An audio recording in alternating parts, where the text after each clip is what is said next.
Saturday morning. How are you all today? That's what we like to hear. We're about to get the voice actor panel started. This is, of course, a Q&A, which means you probably have cues for them to A. What we're going to do is put a microphone down here on the right side. Right side, gotta check. Right side, we ask that you please form a line up the middle, but leave room for people to get by. Please do not queue up to the mic. We don't want to block anybody's view. And when they have an opportunity, they will call on you, because now they will be able to see you. Please ask one question. That's one. This is not one. This is definitely not one. One question. Please state it in the form of a question, not your life story, not a biography, not about how they moved your character development. Ask a question. The better the question, the better the answer. Give them something to answer. That's a very important thing. If you ask something that involves a story, less people will be able to ask fewer questions. Make it a good question, make it a fun question, and then give them an opportunity to answer. Please do not ask for the things you shouldn't be asking for in here: autographs, hugs, family photos, selfies, or to record their answering machine message for you. Yes, we've had this. Not necessarily here, but yes, we have had this. All right, we're going to turn this over to the host. Are you almost ready? I'm ready. He pretends to be ready, so here you go. Pretend is a very key word. Hi, everybody, good morning!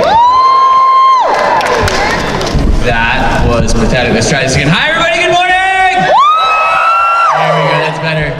Like he said, I am your host for this event. My name is Brian, this is Rudy, and we have Hippie running around, Soldier 76. Oh, he's hyping up the crowd. He's going to try and get a few more people in here. That way we can, make sure they have some questions to answer. But we're not who you're here to see, though I know we are awesome. There are some even more awesome people in the back, and we're going to call them up if they are all ready to go. So first off, we have Charlotte Chung.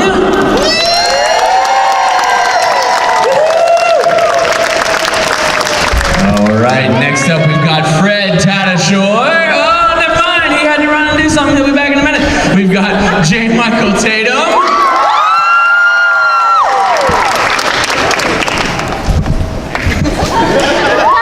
We've got Brandon McInnes.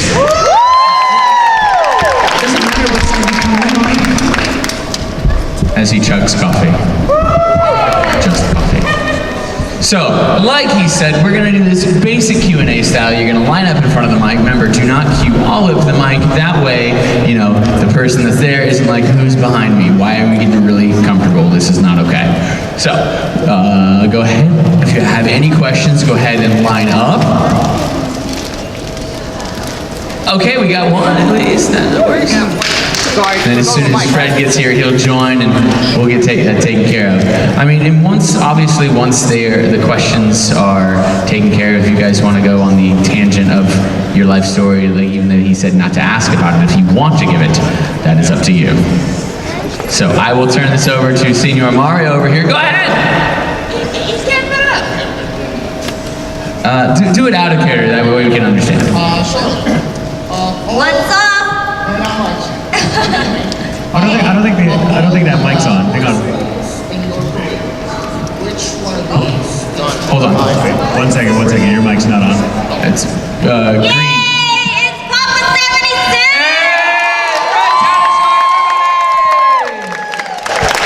Can we turn green up just a little bit? Testing. A little bit.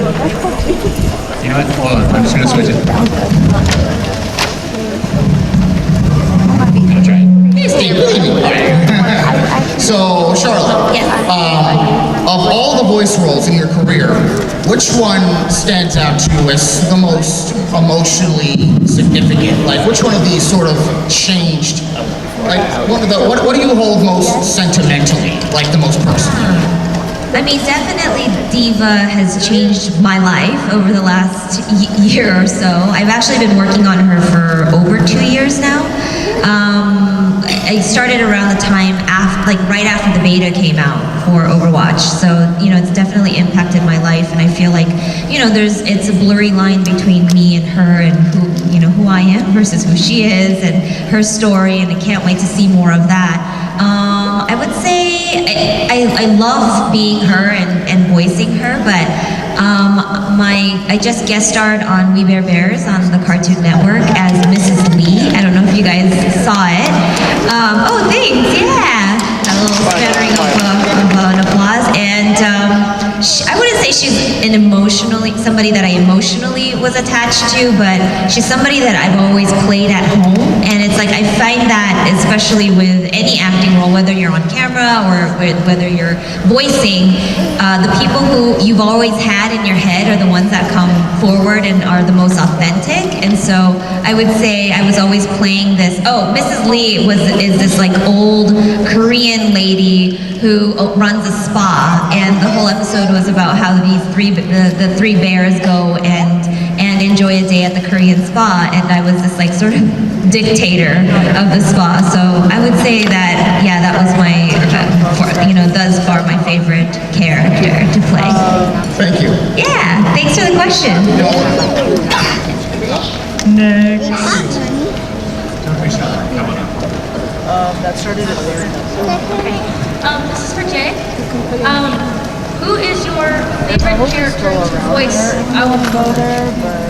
Me. I get a little better at it every day. I fall into Sebastian a lot because that voice is just fun to do, and things happen when you speak in a British accent to an American. They just go, hey, how are you? And whatever. Someone could be having a bad day and you just go, hello, and they're like, oh, hi. Suddenly a button comes undone or something. I like the Sebastian voice. I don't know, it's something about the British. It's very suave, and I'm very not. So it's fun to pretend. Thank you. Thank you. It would be really nice to meet. Okay, let's do it again. And So, as voice actors, there's voices that you guys can do, correct? So, which are voices that you guys would like to do? Like, let's say for me, I have a very up voice, but in the future I would love to sound like Ursula from The Little Mermaid. They're just gonna tell you, Ursula. Like, what's a voice that you would like to sound like? look like that. I think That's actually a really good question. I'd love to be able to sing opera really well. Like a good singing voice, I mean, that would just be fun. I'd love to sing, but I mean, like, really. Do you have like an opera role in mind that you would sing? No!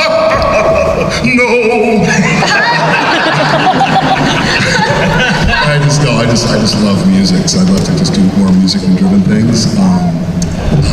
And I do have a high voice character. I always play these low voices, but it's really fun to just do, just up here, squishy duck type of, voices. I love doing those. Thank you very much for the question. That's really disconcerting, a 250-pound man.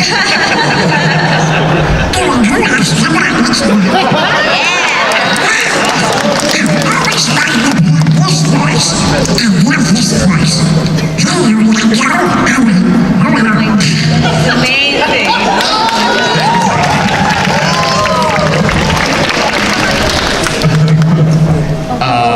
Well, I've been playing a lot of young protagonists, 18 to 24 range. Hi guys, what's going on?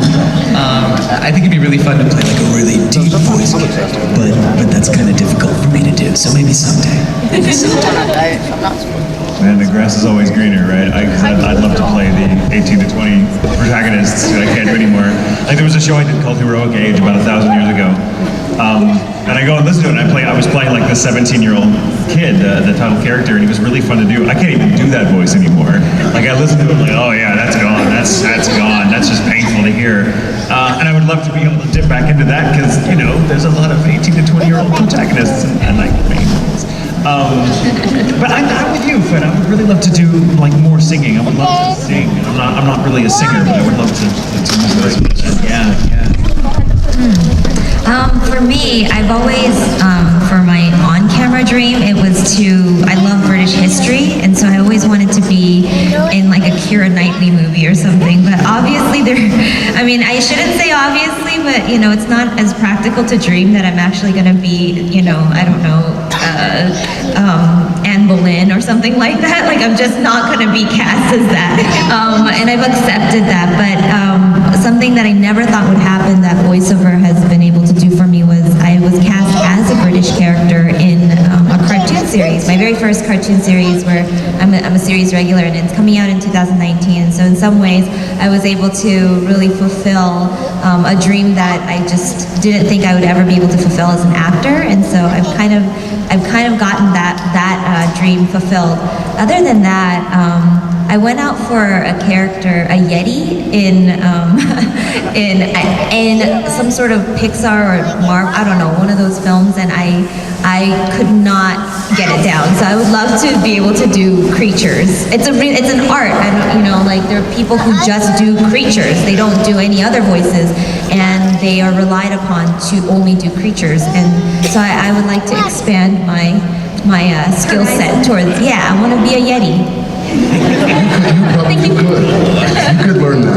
Thank you so much for answering for me. Okay, I'm so encouraging. Stay safe at the convention. Thank you. Yeti workshop.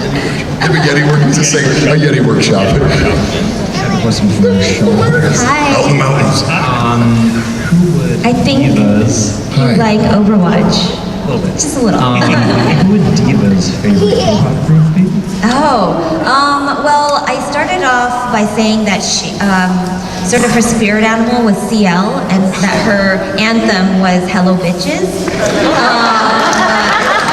Thank you. But that was when I was at BlizzCon a year ago, and so I feel like things have changed since then. But I definitely think that her group is Girls' Generation. Because Gigi, hello. Perfect, thank you. Yeah, thank you. Hello? Okay, that works. Hi, I just wanted to know if you could choose any animal to exist, like, or to merge two animals together, what two animals would you want to exist? Oh, like a pluot? Like it would be like a apricot and a plum, Yeah. but we wouldn't be the animal, right? But the two animals. No, they would exist, like a horse and a cat. I don't know. I love how this is the question where like, hang on. Wait a minute, because I've actually thought about this. It always turns into a dragon. Because I'm like, okay, a dog, a cat, a fish, and something that flies. That's a dragon. Okay. I would want to merge a giant crocodile with a Pomeranian. Yeah, I want to see that. And it would be a rescue. It would be a rescue. What do they call it? Your animal that Tama crocodile. Yeah, but my rescue Tama crocodile. take it on board. Crocodile. Service animal. I have my service gator. Yeah. Great. I would want there to be a cross between a grizzly bear and a French bulldog. I really just want a French bulldog the size of a grizzly bear. Goldfish and a giraffe. just to say I did it. That's the weirdest shaped aquarium ever. Would it be amphibious? It'd have to be, yeah. Well, half of it would be. That could be a little part of it. He's sitting around. It's messy. He's got to reach the top of the seaweed. I don't know. Anyway. I'm having too much fun with this. Wait a minute. A giraffe and an anteater. I think I would want to see a Pegasus in real life. So what is that? A horse and and something with wings. A bird. Because then wouldn't it be cool to be able to ride the horse in the air? You can get anywhere fast. Thank you for answering my question. Have a good day. Thank you, you too. That ended up being a really good random question. That was really great. That was awesome. Oh, well. Hey, guys. Hello, soldier. Reporting for duty. Very good, sir. Liking the outfit. Thank you, sir. Thank you so much. It's so good to finally meet you, Brendan. Nice to meet you, too. And it's nice to see you again, Charlotte. Thank you. Nice to meet you too. Nice too. I just wanted to ask all four of you this question. I asked everyone that I know of this question, and I'm actually still in college, and I remember doing an essay on voice acting, and I just want you guys to answer this question for me. Can you tell me like the most difficult process that you take throughout each of your career work? Because I've heard from many people that voice acting is kind of, it's awesome. It's so awesome. I love it. so I'm really passionate about all the work that you guys do. But do you guys think you can tell me like what's the hardest part about it? Like the biggest challenge that you have to overcome? Not giving up. I think it's like with any performer or artist, you feel, there are days when you're like, oh, what am I doing with my life? Or, oh my gosh, this is so tough, or all the rejection. So I think that half the battle, people say, oh, you have to be talented and you have to this and work hard, blah, blah, blah. But I think tenacity is sort of the hardest part of it all. It's like 50% of the battle, just to be able to hang in there and stay in the game and enjoy the process. Definitely that, but I would add to it because I experience a lot with people that come up and ask us, how do I be a voice actor or how do I get into it? And people that are attracted to the industry tend to think of the artistic side of it, the creative side of it, which is the most appealing. That's why everyone wants to become an actor or a painter or whatever is the need to sort of apply your trade as an artist. But like 80% of getting to work is the business side of it. Knowing how to promote yourself, learning how to navigate the agency scene, learning how to audition correctly, like all of that, like the less interesting stuff. That's actually what you spend most of your time doing. The ratio is different for everyone, but the average like audition process, like especially for voice work, you might get 1 gig out of every 100 things you audition for, and that's seasoned voice actors. Still, that ratio still applies. So definitely perseverance and patience. But man, if you want to get into voice acting, any creative endeavor, but particularly voice acting, study the business side of it. Like study like how to, because if you don't do it, someone else will, and they are happy to take work from you. So study like how to promote yourself, how to cut a demo reel, like all the things that don't seem as interesting about the business, or mastering those, or how you get to do the cool part. So stick with that and like really study it.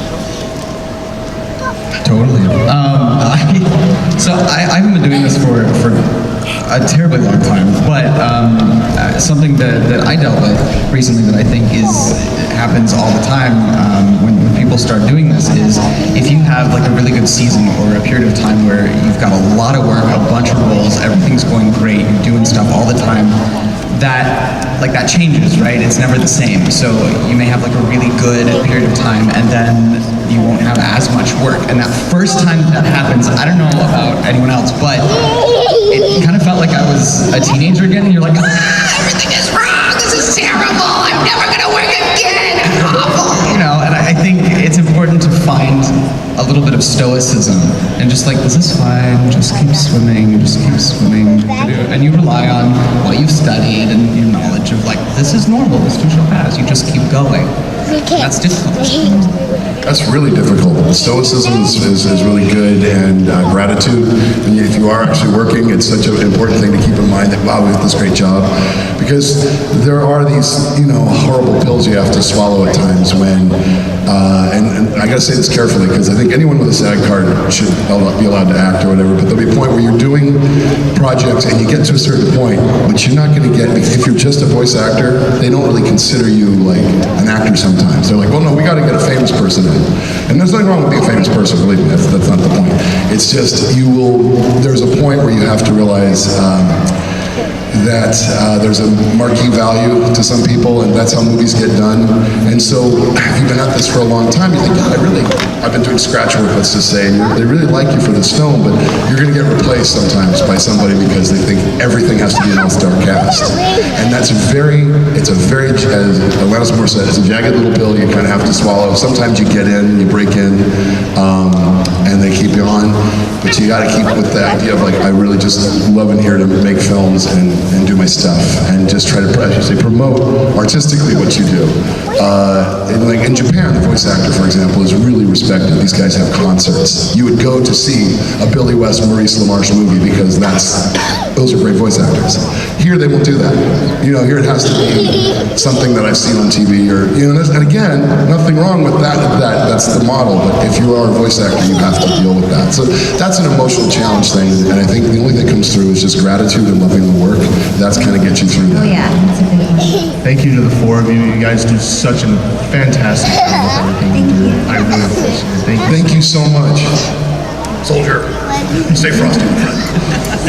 Aloha, guys. Hey. Hello, guys. First and foremost, YouTube, even though I just started playing it the other day, I've been a fan of it from Mark so I love you guys for it. And I'm Jake, Jake, oh man, Sebastian, best work ever. All right. Don't stop, keep going. Okay, I want to take up too much this time. So, you guys already touched on this question just a moment ago. Growing up, I was growing up with like a speech impairment, and I wanted to do voice acting, to do something someday. So what would your advice be on someone to overcome the speech impairment and want to inspire other people to want to pursue voice acting, even for hobby or just for a career? That's a really, let me jump in on that one, because you may not know this about me, I'm not sure if you do, but I had a speech impediment for most of my childhood, and it was so awful that I rarely spoke, because it just was, I had a really profound stutter. I used to carry around a little clipboard that I would write stuff on because it was easier than trying to get words out, and I literally found my voice on stage. There was something about pursuing acting. I had a speech therapist for a number of years, and she was really amazing. I grew up in Texas, but I have a very neutral accent because she was British. Incidentally, why British is so easy for me to do. It's also how I don't speak.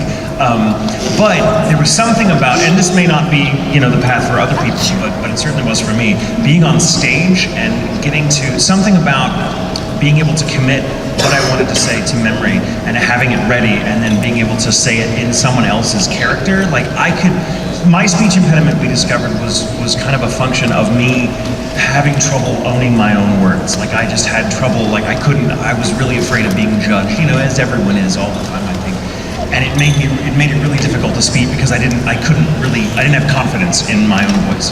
But when I was assigned a character, or when I won a role and got on stage, something about being in front of a bunch of strangers, like right now, freed me, and I'm like, I'm not Michael, I'm this character, and the voice would just come out.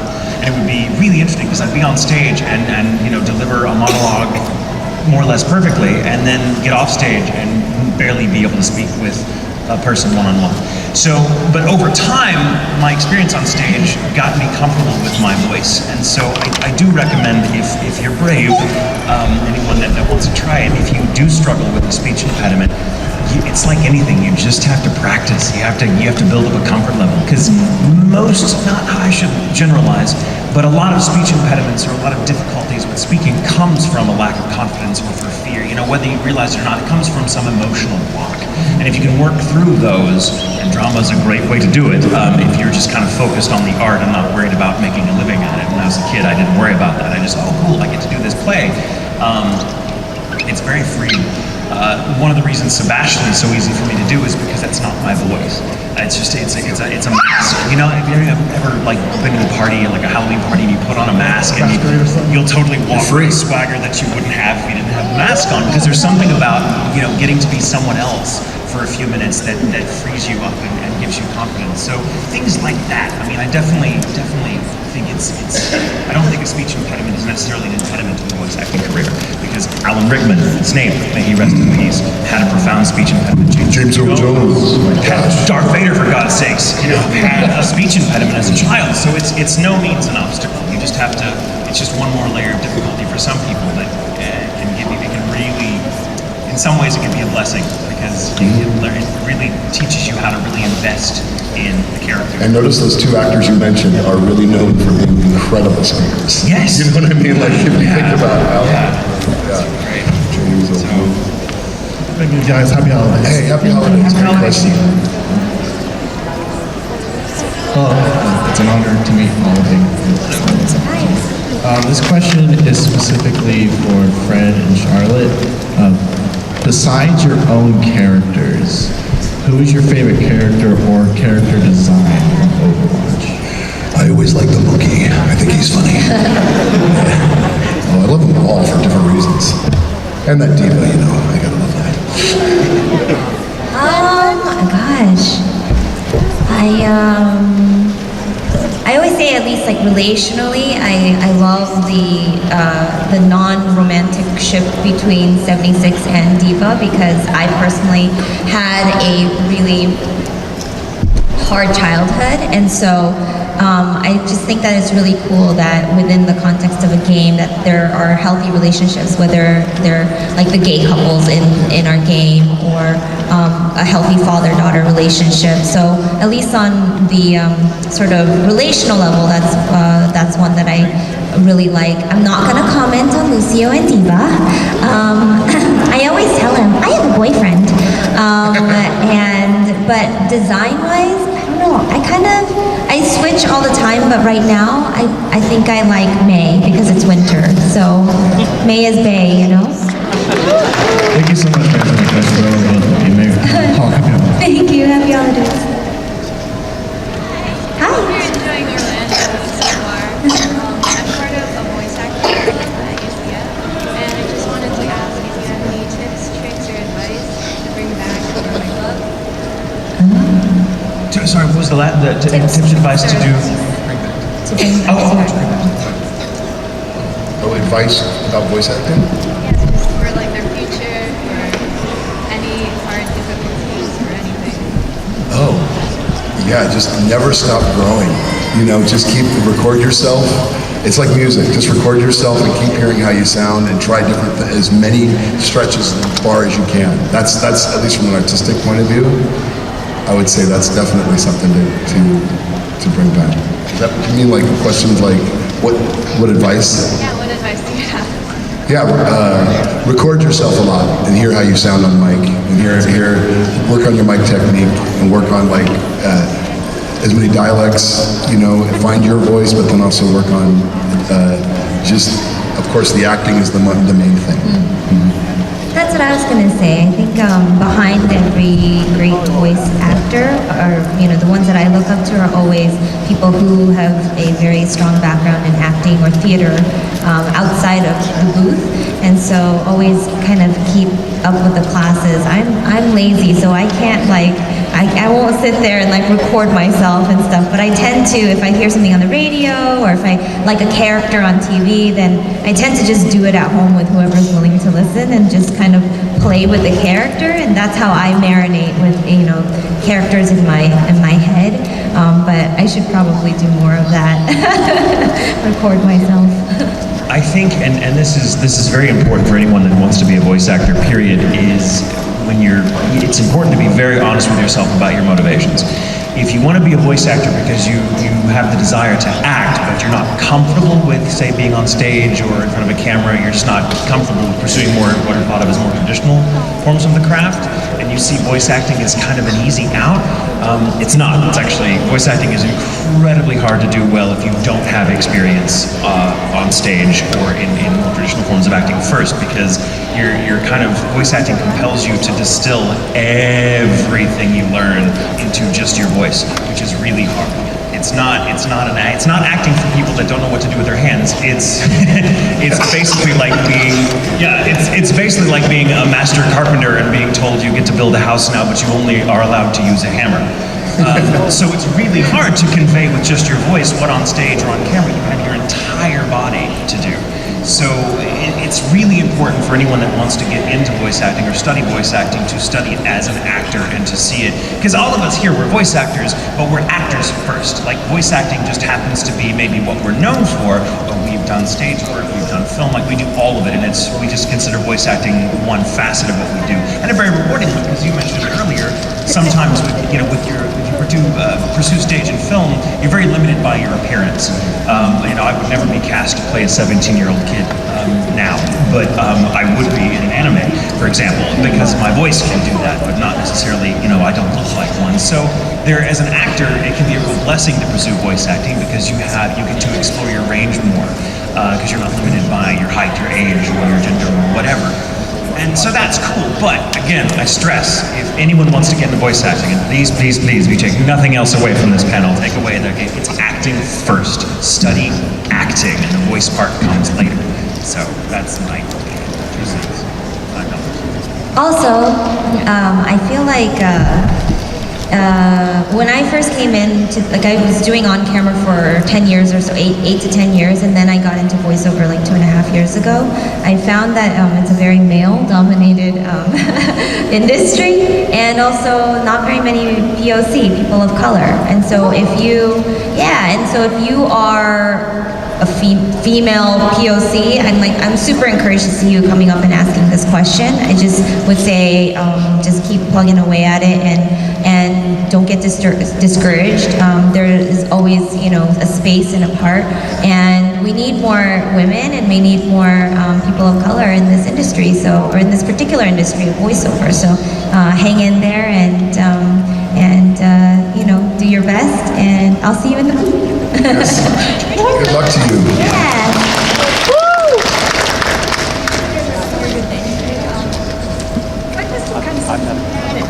Over the mic. Could you get a little closer to the mic? Thank you. I think my question probably seems a little bit bland now, seeing as it's basically already been asked. But if you guys could have any pet in the entire world, anything imaginary, real, anything that would be whatever you want, anything that would do anything you want, what would you have? Any pet in the world, imaginary. Imaginary? Or otherwise.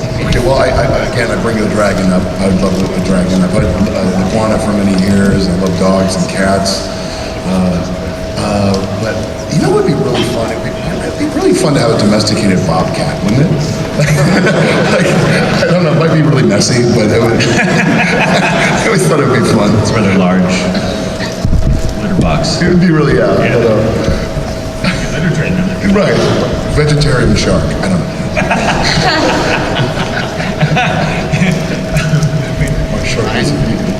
Okay, so in the movie Spirited Away, they're the little dust bunny things. I want one of those to just hang out on my shoulder. They're so cute. Man, I don't know. I want all of them. Yeah. Anything from Harry Potter. Right. It's weird. Is it weird that I want a Dementor as a pet?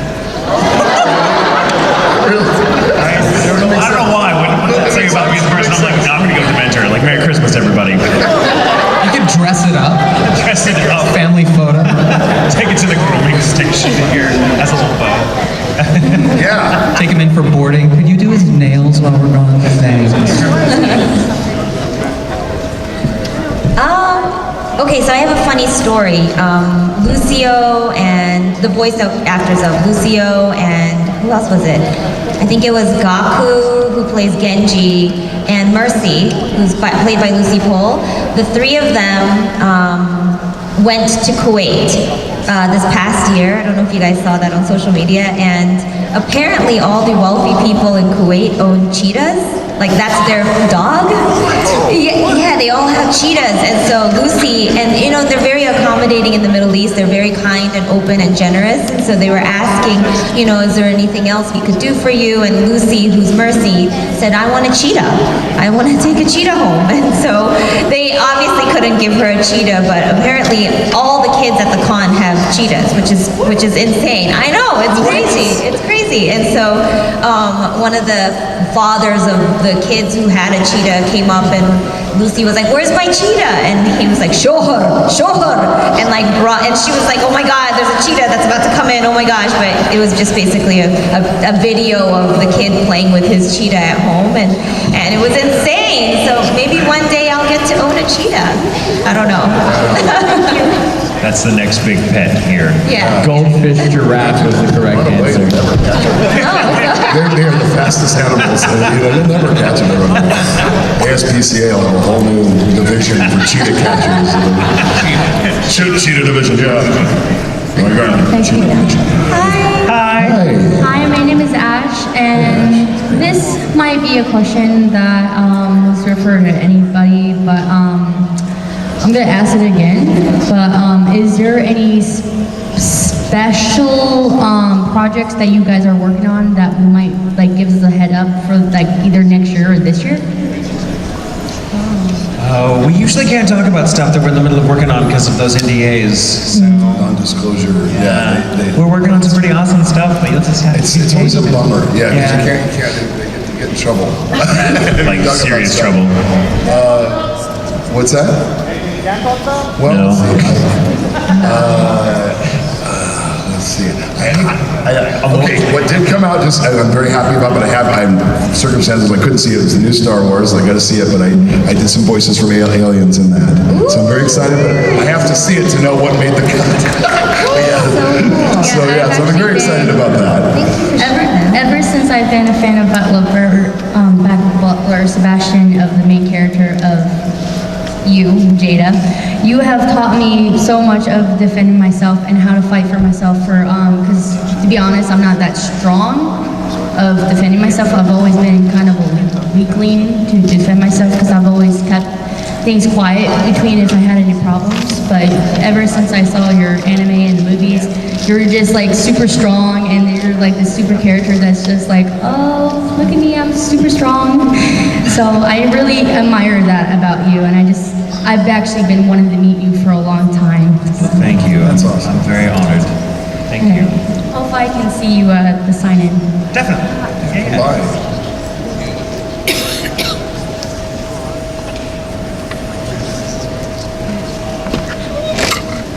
Hello. Hi. First, Jay, I suffer from a speech impediment, so I'm in the same boat as you had. Here's a question for you all. What is your favorite holiday memory? Favorite holiday? Ooh, that's a good question. Favorite holiday memory? I have a lot of them, but there's one that I think is really funny. So years ago, when I was a little kid, and I first felt empowered by my voice, I wanted, the one thing I wanted for Christmas more than anything else was a ventriloquist dummy. Like, do you remember like the Charlie McCarthy dolls, right? Had the little top hat, little monocle, and I just thought he looked really cool anyway. And I'm like, I just, you know, and I still struggle with the speech impediment, but I thought if I get that, it will incentivize me, you know, keeping with my speech therapy. And so I got it, and it was the coolest present. I woke up and he was waiting for me under the tree, and I was like, he's my best friend. That night after the lights went out, I was terrified of him, and I couldn't look at him again. I was like, no, get him out of here. Have you ever watched the Terry Fator show? Do you know who he is? He won America's, what is that called? America's Got Talent, and he got like some crazy $100 million deal in Vegas. Yeah, but then his life fell apart. That's a long story. But he's very talented. Wait, the doll? Did the doll have anything to do with it? Yeah, the doll came after him. The doll was like, where's my money? The doll's suing me now for good reason. You're the dummy, not me. Dummy took off all my money. That's why you can't worry. That's why I don't work with dummies.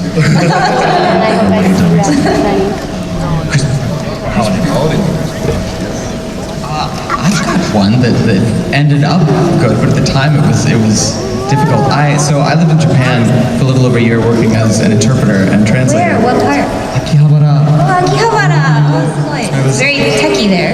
Yeah, it was like I would dodge maids as I walked to work in the morning.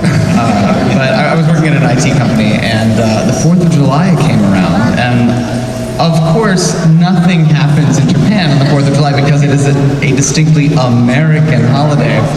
And so I woke up and I was so excited. I was like, oh, 4th of July, fireworks. Wait, no, you live in Japan. And it was really like, oh. And I realized in that moment how much I loved like the 4th of July and fireworks and all of that. And it made me, living in Japan for years, made me surprisingly patriotic in a way that wasn't like America, but just like, oh, I like America. We've got some cool stuff here. I like fireworks, and I like, you know, turkey on Thanksgiving, and oh, now I sound northern. Oh dear. Oh God. But yeah, but a result of that experience made me very like thankful of just my home. So it was good.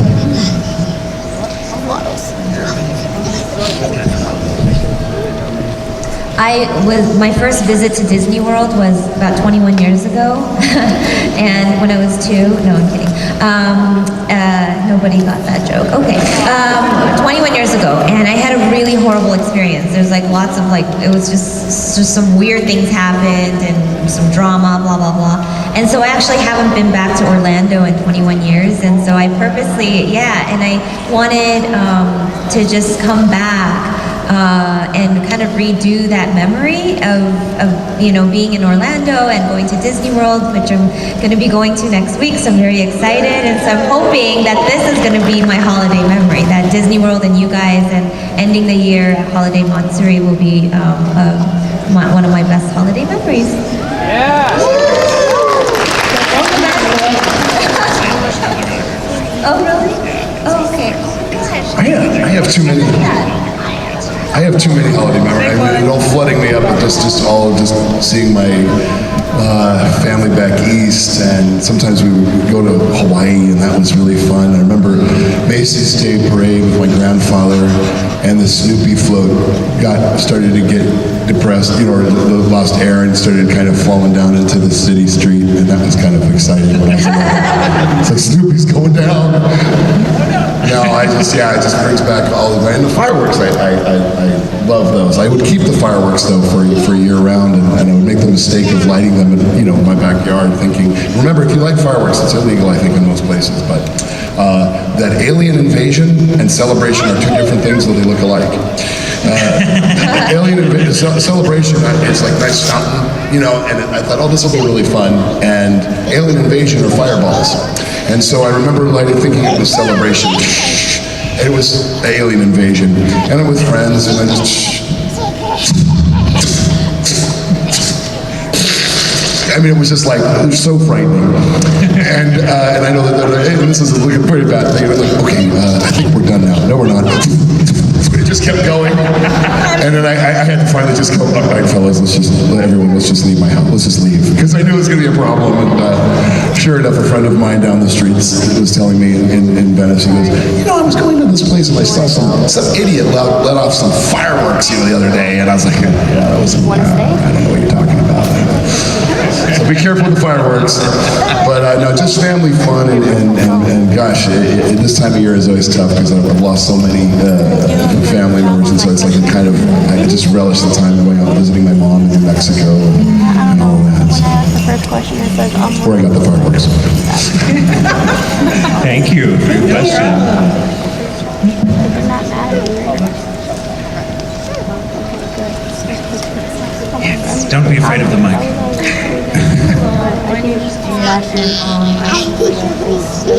Could you get a little closer to the mic so we can hear you? Don't be afraid. Use your voice. You're wonderful, Michael. We believe in you. Ever cosplayed as any character, if not, what character would you cosplay as? I have not. And what would I cosplay? I don't know. I like leaving it up to you guys. So I don't know. I like watching it, but I don't know if I'm brave enough to cosplay myself. Personally, Yeah, I'm too intimidated. You guys look so amazing. I'm like, I can't compete with that. What am I gonna, I'll just do the voice. I'm good with that. Though if there's a lot of characters I would love to be able to cosplay that I'm like, oh yeah, no, I don't. It's ironic that I sound like Sebastian Wright, but I'm not anything like him.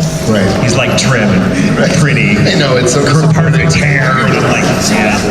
But it's always disappointing. You're like, oh, I can't play that guy. Can't play that guy. I'd like to. I haven't cosplayed any character that I voiced. Do you guys know Devin? He's part of the con. Yeah. He's like the hottest anime panel. He's part of it at least. So this is really random, but I used to do like body paint modeling, and so I body painted as like Green Lantern at a con, but that was just once. I'd like to. Oh, and then Devin showed me these like the body suits that you get printed and you can just wear them. That's far easier than body paint. were you completely nude? No. It was, I had like black boxer briefs that were part of it. Did I sound disappointed? That was kind of weird. It's very cold though. I will say that. When you there was a competition that I did, like North American Body Painting Championships, where the competition paint time is 6 hours. So you're standing in this freezing hall with very little clothing, getting painted, and of course it's wet paint. It's drying, so you're even cold. It's freezing. That's crazy. I don't know. I'd love to try Soldier or Zeratul. I think it would be really fun to play Hulk, just to see if I can get into something, like a big suit or a beast or thing. That's what I might be able to get away with. That might be fun. Can I just say that I love Michael Tatum, and I've been trying to meet you for years, and trying to have my schedule to meet you. I'm such a big fan. Thank you. You're adorable. Thank you. You're gonna make me blush. Stop. Thank you, sweetheart. Hello. question. What's the funniest thing that's ever happened in the recording booth? Funniest thing that's ever happened in the recording booth. Have you guys ever farted? I haven't. I'm just asking because I always wonder. There's nobody else to I've blame it entered on. the booth after someone has farted. And I didn't want to say anything. Sorry. I've entered the booth after someone farted. Oh, but I didn't want to say anything. That's so rude. Well, they You're couldn't like, help it. it's contained in there. I know. Yeah. I don't think you could. I've been farting for the past 15 minutes. Yeah, sorry. Sorry, I just wanted to own it. Wait, Fred, that means you know exactly who did it. Yes, I do. Did they apologize? No. Was it a woman? No. Were you surprised? Like, Yeah, I was, and I was like, I just don't want to say anything. You know, I'm just like, you know. I don't know if people back up there. Well, speaking of that, there was something that was really funny that was for real, and I think it was on, oh gosh, Pig Goat Banana Cricket, I think was a show I worked on Nickelodeon. John DiMaggio and I did the longest, we did a combo record where my character was sort of a Paul Frees type of voice coming in, and he could fart out the table of the elements. And so I'd be like, and then John would just go, Argon, yes, Argon. No, helium. And we have a recording of that. And we couldn't get through the recording. It was just so juvenile and stupid. And, but that was really embarrassing and funny for me anyway. I'm sorry to offend anyone. Please don't die. Carbon. There we are, carbon. Very good, carbon. One of a dip bump. Yes, yeah. I couldn't get through it. Oh my God. I passed out in the booth screaming, which happens actually frequently, but it was my first time out doing a really long, loud scream, and it was for the movie Vexiel, and this character, it was CG animation, so the guy's face was really specific, and there was no cheating it, and he was really loud, veins popping on his forehead, his mouth just running at the camera. It's really crazy. And I had never done it before. It was like a 9-second scream. 9 seconds. 9 seconds, full-throated, loud scream. It can't crescendo. It's one, huge rah the whole time. That's all. And I couldn't do it. It took like 5 or 6 takes. And Mike McFarlane was directing me, and he was like, you gotta know, we only made it 5 seconds. I'm like, damn it. So okay, water. And screaming is really hard on your voice, obviously. So I was like, all right, man, we gotta do this because you're gonna ruin your voice. And thankfully, this was like his death scream. So I was like, all right, well, I have nothing after this, but we had to get it. And after take, Mike finally stood in there. Was like, let me show you. And he kind of did this thing where he he used to talk, and he took a really deep breath, and he was like, ah! And I was like, oh, well, no, he did it. Now I have to. And I went in there, and I totally did it, and I got to 9.5 seconds, and I passed out. Like, I was just like, ah! And I just remember seeing the character's face, and everything just went, and then I was on the floor, and I totally fell. Like, I was between like the door and the stool that they had in the corner, and Mike, he's like trying to get the doors. You okay? And I'm like, yeah. What happened? He's like, you passed out. I'm like, did we get the scream? We got the scream. Welcome to the club called anyone that's ever worked on Dragon Ball. I had an experience recently with a show called Recovery of an MMO Junkie. And for those who have seen the show, I play a character named Himeralda. And Himeralda is a male character that is the avatar of a female in real life, which is very interesting. We're just talking about like things that you can voice that you couldn't do behind a camera, and so that's a really interesting experience. But in the game, that female character is married to this guy who plays a different character in the same guild, and he gets on her account at one point, and so the director, Cliff Chapin, had me record a reference track for my character to speak with, but it wouldn't be my voice. It would be the guy who played her husband's avatar would say the words coming out of my character's mouth with the same inflection that I would use because the character was really flamboyant. But the guy who plays that character, his name is Ben Phillips, and he has a deep, resonant voice.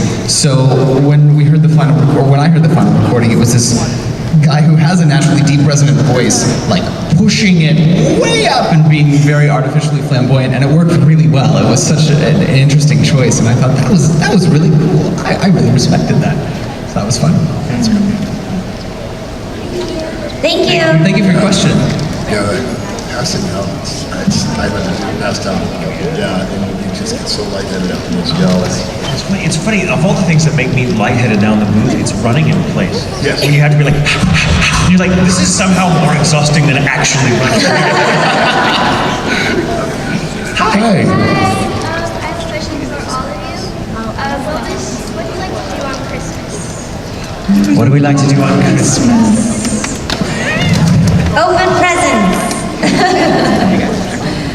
I love to read A Christmas Carol by Charles Dickens. It's one of my favorites in the world. I read it every year. And it's just become a tradition. I'm kind of obsessed with it, so I've like seen every film version of it. I've seen every audiobook version of it. I love it. And it just gets better every year. That's my thing.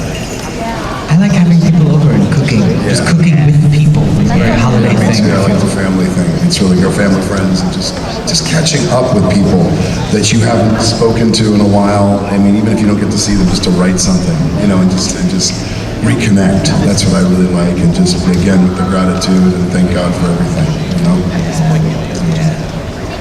Thank you.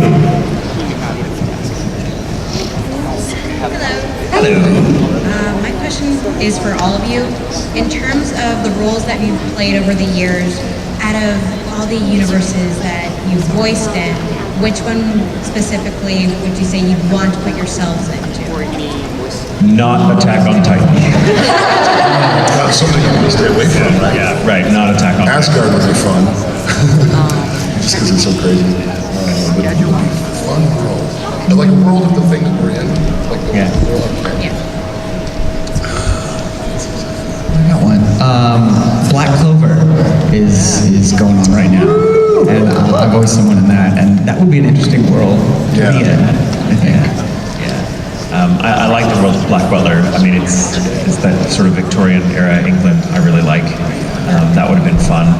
But I'm sure the reality of it would have been kind of horrible. Like, where's the bathroom? Oh, there isn't one. What? Or like, no AC? What are you talking about? I'm pretty sure like the reality of that one would make me miserable because I'm a bit of a hothouse flower. Like, what do you mean? I don't like, yeah.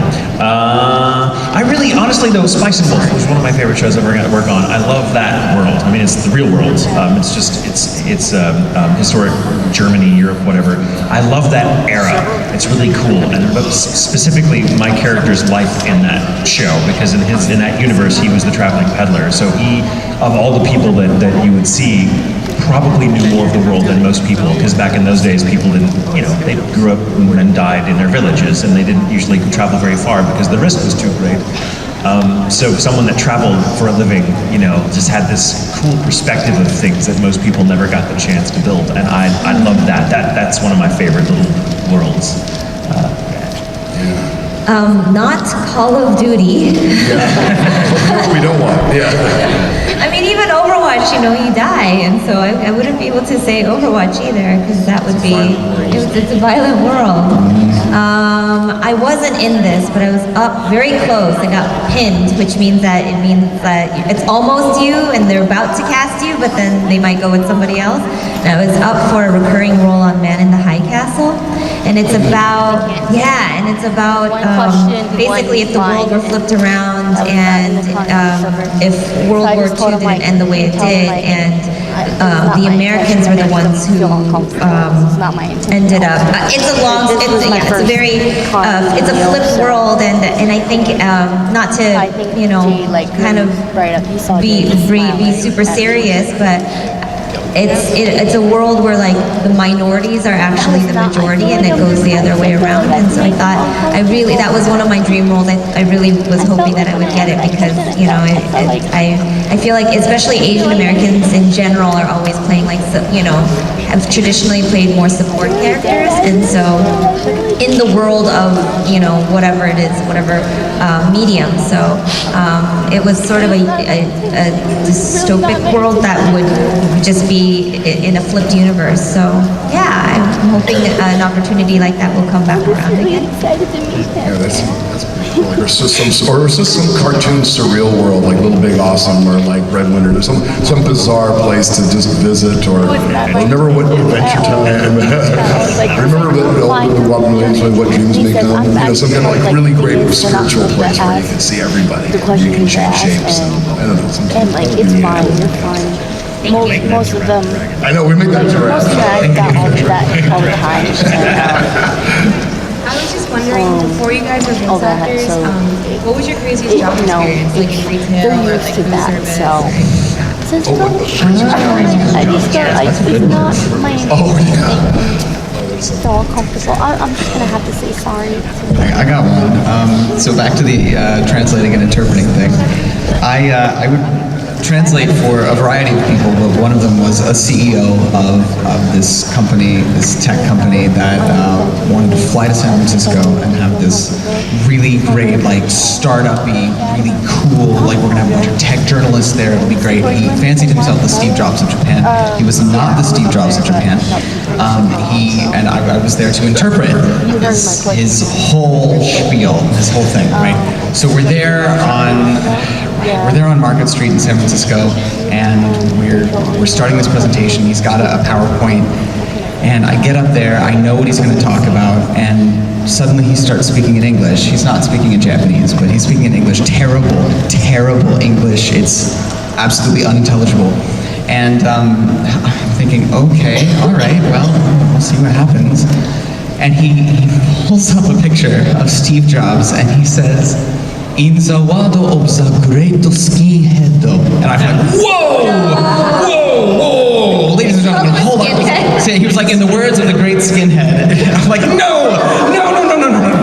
Like, I'm sorry, ladies and gentlemen, we're having a small technical issue. Could you just bear with me for a second? All the tech journalists are just taking notes, looking very confused. I turn to this CEO and I speak to him in Japanese. And I say, "Well, could you just tell me what you just said in Japanese?" He's like, blah, blah, blah, blah, blah. But he used a Japanese word, skinhead. He used that word, and I was like, okay, this is all right. What does that word mean? I know, like, what does it mean? He was like, oh, it's a cool slang term for a bald guy. No, I do not have time to explain like the history of that word in America right now. So we're just, who are you? Are you referring to? He's like, yeah, that's Steve Jobs. I mean, it's obvious that I'm talking about Steve Jobs. I'm like, no, Steve Jobs is not a skinhead. Oh God. Let me do my job. So I had to like get back up there and explain, like, this is what happened. He did not use that word in this context. I'm gonna interpret now. Thank you, ladies and gentlemen. I was a janitor for all of a month. I was in my teens, and I was a janitor at a haunted movie theater. And it was one of those things where, like, yeah, they're like the other staff would be like, yeah. They'd tell you a story that you were sure was BS. They'd be like, yeah, there was a guy that like fell to his death from the scaffolding when they were building Theater 13. And you can go and like see like his ghost is still in there. And I'm like, that's not a real story. And my dad, who worked with a lot of contractors in the area, was like, oh, actually that happened. If you go back behind the screen, there's like a plaque like his family put there, and I'm like, oh my God, it's real. And so I worked there for about a month, and weird stuff happened. I was like, our job was, we were a team that came in to clean it. Like after the movie theater closed, we'd come in at night and like be there until 6 in the morning cleaning. So it was just like 6 or 7 of us cleaning in this huge like multiplex theater, and we'd each give individual theaters, and we'd all draw lots to be like, who wants Theater 13? Yeah, stuff happened. It was crazy. I would look on Craigslist to try to like find really high paying jobs with very little effort, on my part. So I would find like $100 jobs where I'd go to like UCLA or something, get my brain scanned. So I've gotten that done before. I've also been like a sports drink like taster. It takes like 30 minutes. They gave me $100 for that. I've also been like a car design like opinion person. What are these things called? Like where you go and like give your opinion? Like a market research panel? Yeah, focus group. Yeah, but I wouldn't be like in an actual group or anything. I mean, I wouldn't like sign up for it, but I would just look for individual ones. So I've gotten my yeah. So but I was late to the car tester one, so they just handed me the $100 cash, and it's like we don't need any more people. So I would say those are some weird jobs. Oh, but I found out that I have a very healthy brain. So that was good. I've always wanted to know, am I crazy? And they're like, no, it's shaped really nicely. It's like, oh, thanks. Very shaped. Your brain is very brain shaped. I worked in restaurants. I delivered wine. I did the van. I can't believe they trusted me with a van.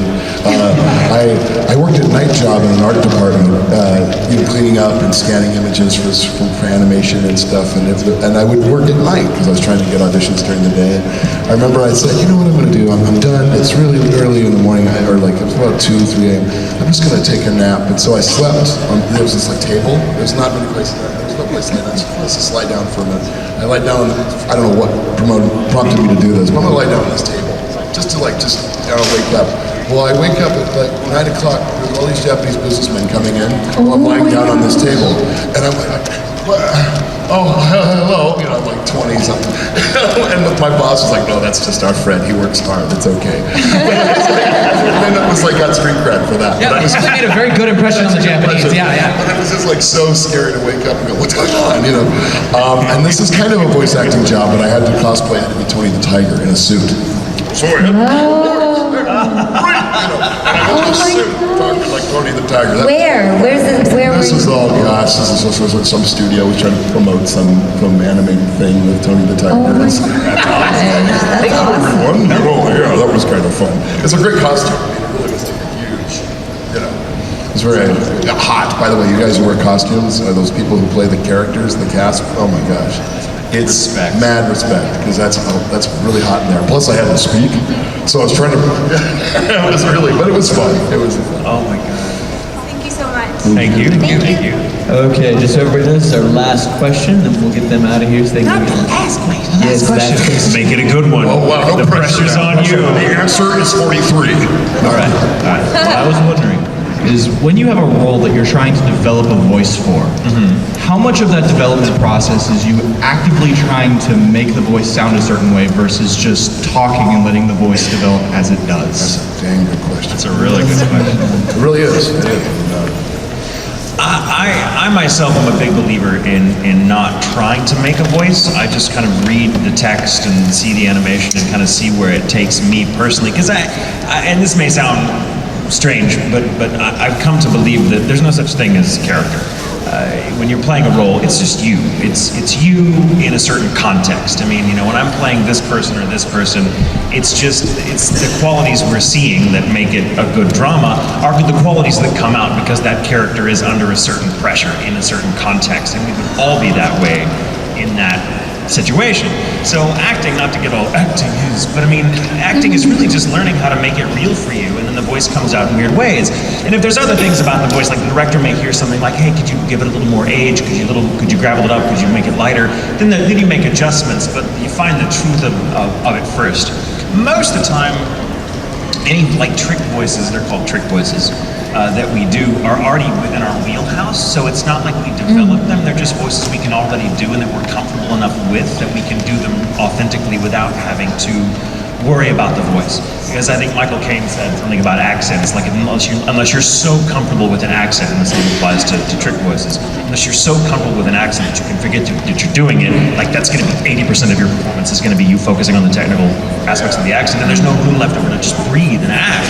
So my belief is there's some voices I can't do, and if they're too hard, then I'm not going to be, the voice may sound good on a technical level, but the emotion will be there.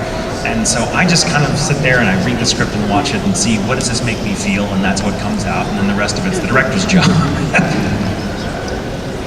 I don't know if I could answer that any better. That was that's really a great point. And I mean, because you struggle with that, because like you said, if you're focusing just on the voice and the thing, you can get so caught up in that and forget the actual performance that you need to do. Get the gist of the thing and hear what they're really asking for. Sometimes they'll really describe it for you, and then you can you're right. It's like a sound effect. You can put it on your performance and figure out, especially with the dialect, what's the difference? You would say column to can't. What area would you say something? It's rooted in that, and then hopefully you can draw. It's like a spice rack. You can find this, put this nasal thing here, turn it up here, lower it down here, go up here, go. It's kind of like you're finding the sound that you got to get into the performance. Yeah, Yeah. All right, thank you. Thank you. Last question. Great question. That's an ongoing debate. Thank you guys so much. Awesome. Thank you guys for coming to the panel. You were really awesome. You're really awesome, and it's so great to see you all. You all look great, by the way. We will see you at the autograph table. Everybody say bye! Once again, Charlotte Chung, J. Michael Tatum, Brandon McInnes, and Fred Tatasciore.